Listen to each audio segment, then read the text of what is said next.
Hello everyone, this here is the LEGO Icons Concorde. This has 2,083 pieces and I did build it live with all the wonderful folks over on my Twitch channel. It cost me $200 US. Not gonna lie, filming this thing is gonna be a little bit difficult because it has a length of 42 inches or 105 centimeters and a wingspan of 17 inches or 43 centimeters. This angled stand is included and it's comically small, but definitely does its job. It also has, I believe, the nicest LEGO plaque to date. It is brown in color, 4x8, and inverted tile printed with gold and black on top of it. It's just very, very classy. Any of the decorations you see on the plane are either brick-built details or printed, including this here on the tail that's printed on both sides. This is a separate tile here. This is done with just brick-built detailing. You've got a printed tile used there. All of these portholes, all the small windows are done with prints as well. And the build experience for the plane is good. You start off forming the maximum wingspan and then just kind of work from there, both forward and backward, mostly forward. And in the instructions, rather than focusing solely on little tips and tidbits and bits of information about the real thing, they do give you a little bit of indication of what you're doing and where you're going along the way. Because at some points, especially if you're not super familiar with the airframe itself, you might not know just what you're working on at that time. And without completely spoiling what you're doing, I think that the instructions have been arranged in a nice way, in a helpful way that feels like they're there for you, like the instructions designer is there for you and wanted you to feel good and comfortable throughout. That said, this is definitely a high-end build. It does not feel like a toy type of set. It feels like a creator expert level of thing. And so, there are some spots where you have to be a little bit dexterous, you have to be a little bit careful, but I think it's all worth it, and I think it's all appropriate for the subject matter and for the kind of the target audience, especially with the size and expense of this. Of course, the droop snoot works. I don't know how much better this could have been done within LEGO's own building standards. They actually introduced two new pieces right here. So this is a new shape of a cone, a partial cone. It's actually very hollow inside, does not have its anti-studs near the base. They're all the way up in here. And then this is dual molded. This windscreen piece is dual molded with the newer trans black, not the old trans brown. It looks kind of opaque, but you can actually see through it just a bit. And then white. Molded, multi-molded together. It's a slightly different material than usual. I don't know the exact material that's used there. The white is off the slightest bit, but for the most part, I'd say through most of this entire plane, the quality of color and consistency is well within acceptable ranges, including even the print for this secondary windscreen back here. It's not the most opaque possible, but it's definitely more than acceptable to me. So quality level throughout this build felt good. The main wing is 1 brick thick. It's built studs on the side, technically studs towards the nose. And the worst parts of this are just right here. There's a small gap where the cheese slope comes in. There's a small gap right here, which has to do with connections on the other side. And there's one type of piece here. It's a modified 1x2. I'm not sure how well you can see that. There's a modified 1x2 with clip, and those pieces are made with, there are two of them here. They're made with a different type of plastic, and their white is just slightly brighter than the rest. But again, it's still within reasonable ranges to me. All the control surfaces can be manually posed, and they even have rounded leading edges, so there are very little gaps, just very fine gaps in there. I believe they're using a new mold. I didn't see when that was first introduced, but a new mold for the Exoforce hands. I don't know if it's new for this year, but I really noticed it in these. They're stronger and a little bit smoother. I think they'll just be better to use longer term and will probably last longer as well. The individual rudder bits can be turned. Of course, they go opposite to one another to act as an air brake. And then this does have working gear as well, which has a tremendous amount of Technic mechanism all throughout the fuselage.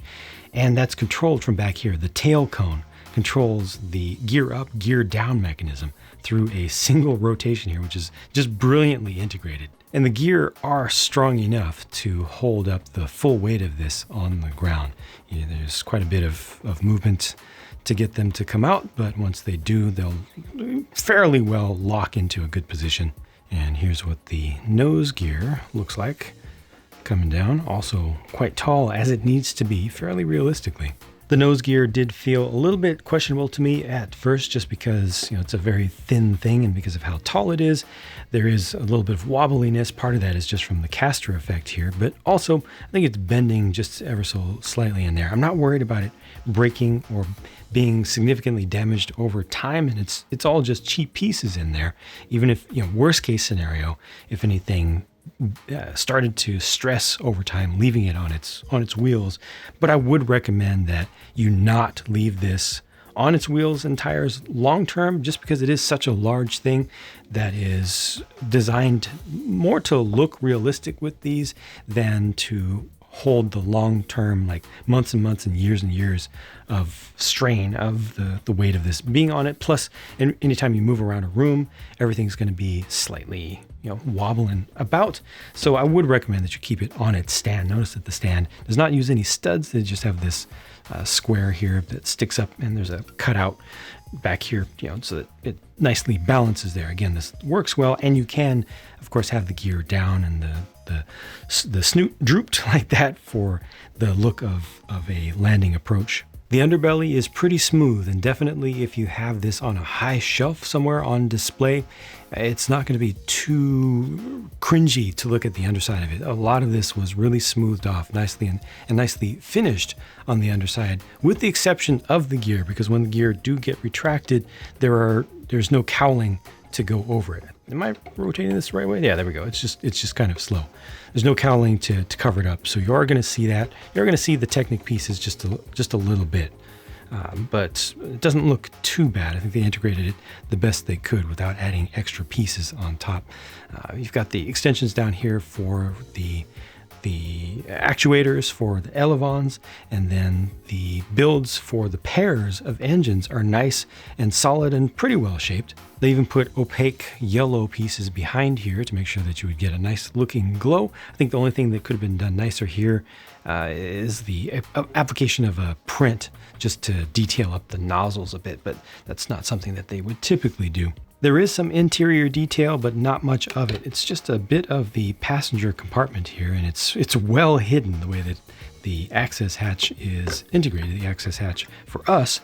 But what detail is there is pretty classy. The use of this particular shape right here, the 1x1 half rounded 1x1 by 2/3 studs on the side piece, is absolutely perfect for the toilet bowl, but you've got one of those on either side.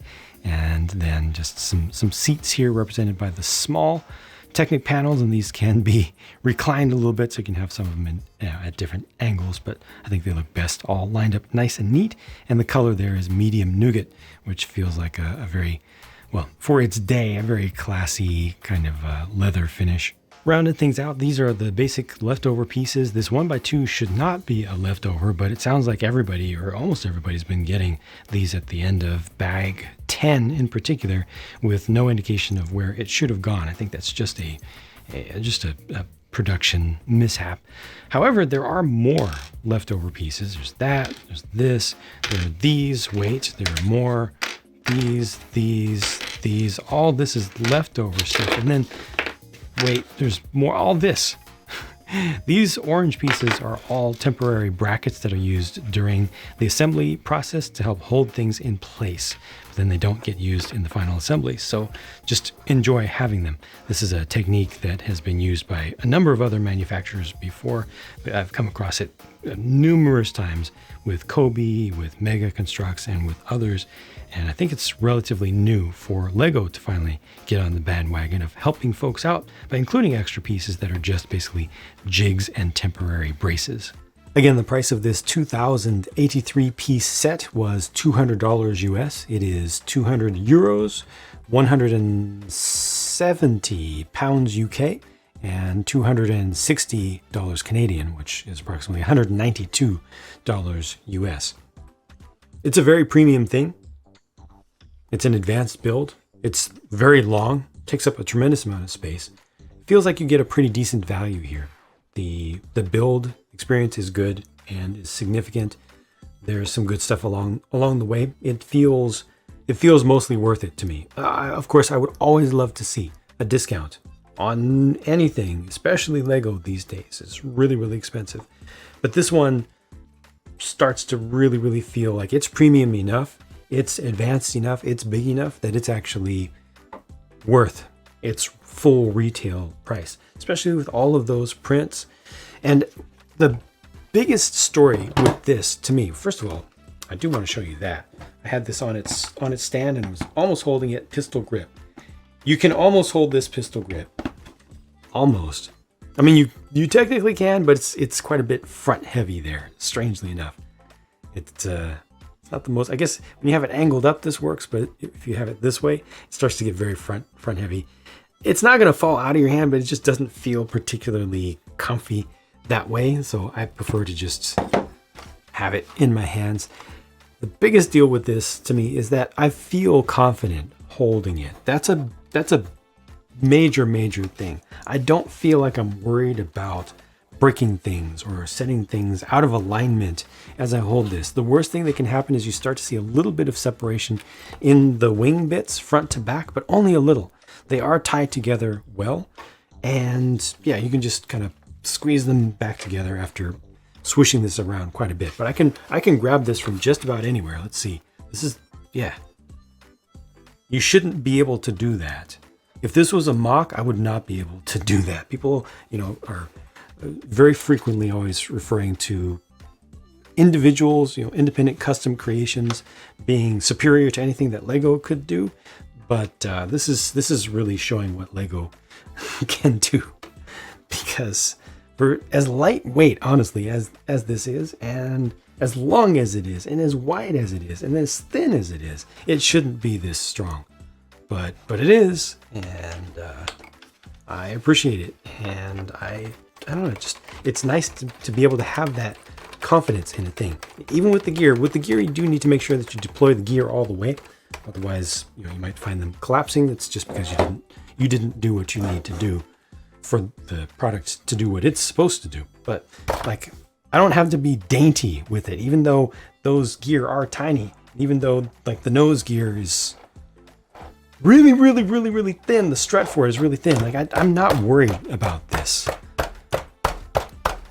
This is good. I didn't do any damage just there. So there's a lot to be happy with this. And I think the designers should be proud. I think the production results are very good. Bringing things back into the realm of where Lego should always be.